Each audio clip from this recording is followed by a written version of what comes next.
Yeah, what's good, YouTube? We back with another one. Yeah, we back with another one. Diddy. Yeah, man. It's looking pretty good for him. You know what I'm saying? Like, he got found guilty for 2 charges. And he got found guilty, not guilty, I'm sorry. He got found not guilty for the 3 other charges.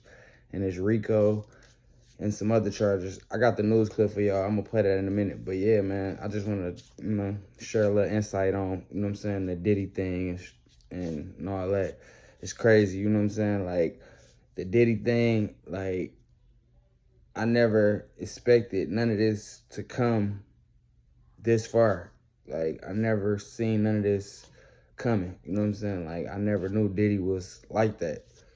But you never know what people doing on their own time, on their own free time. You don't know how they spend it. You know what I'm saying? But it is what it is. To each his own, you know what I'm saying? Everybody do their own thing.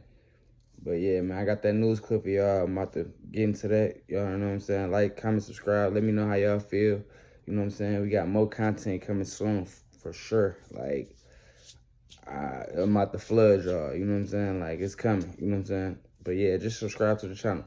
We got all type of content coming. Family content, reviews, reactions. Man, we got a lot. You know what I'm saying? Y'all stay tuned though, man. Just subscribe to the channel. We out here. Interrupt you just closely here, Misty, because we are getting the verdict coming in right now. This is coming in real time, and we have count 1 here. This is the racketeering charge. We have the count here of not guilty on racketeering.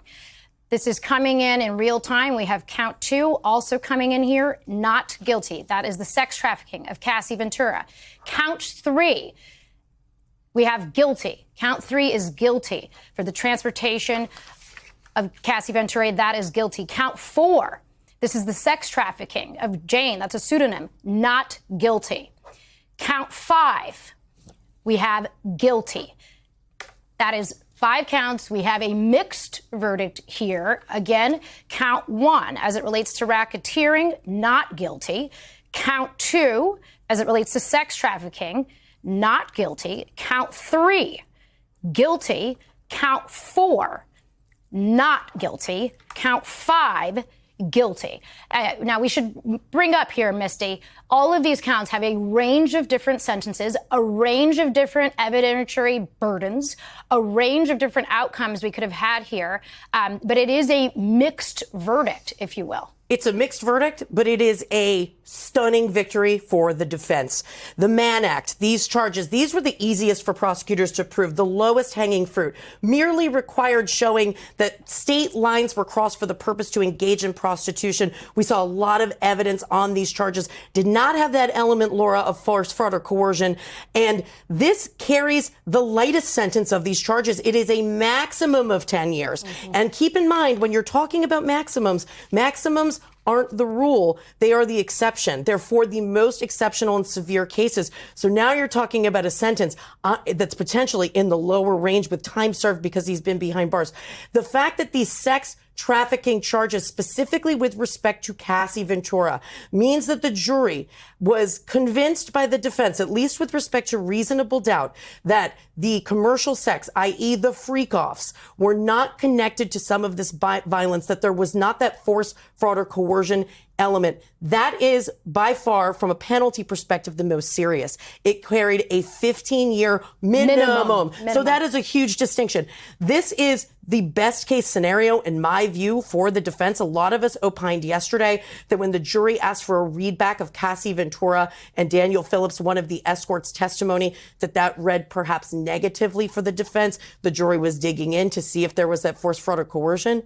Clearly, it went the other way. And, it's interesting because the prosecutors had told them you don't have to find force, fraud, or, coercion on every single instance that he did this, right? You only have to find one. It doesn't have to be that this happened every time.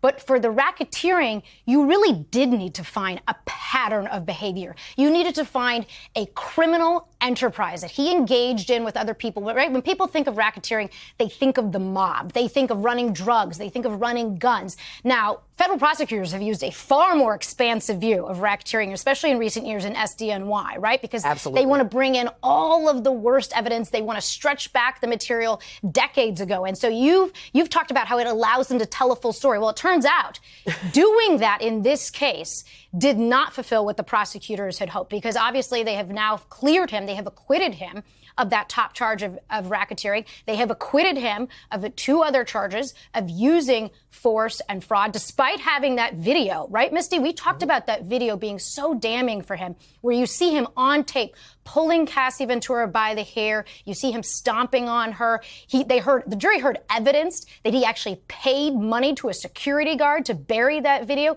paid him in a paper bag, and yet it wasn't enough. It was not enough. So when it comes to the sex trafficking, yesterday, those questions that the jury asked for the readback with respect to the testimony aligned perfectly to what prosecutors in their closing argument said were 3 very obvious instances of sex trafficking, because they did not have to find that it was the hundreds of times that Cassie Ventura had testified that she engaged in these freak-offs. So prosecutors pointed to these 3. That testimony aligned exactly to that, what the jury wanted to hear. So here's where the defense clearly broke that chain, because what needed to happen was that the jury believes that the commercial sex acts, so those freak-offs, that Cassie Ventura engaged in them because of that violence, because of the force that Combs was exerting, because of extortion about releasing these videos.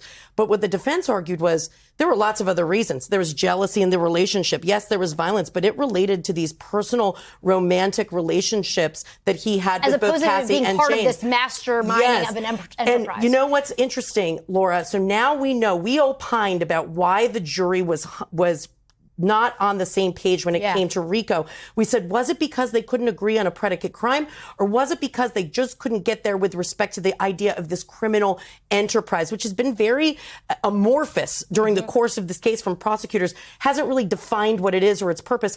And the answer is, it's that. It's either they didn't believe there was a conspiracy or the enterprise existed. And I say that because the Mann Act, these 2 charges are predicates for RICO. Yeah. So if they believed that there had been a criminal enterprise, that would have been enough. This would have satisfied the predicate crimes. So that means they didn't satisfy that.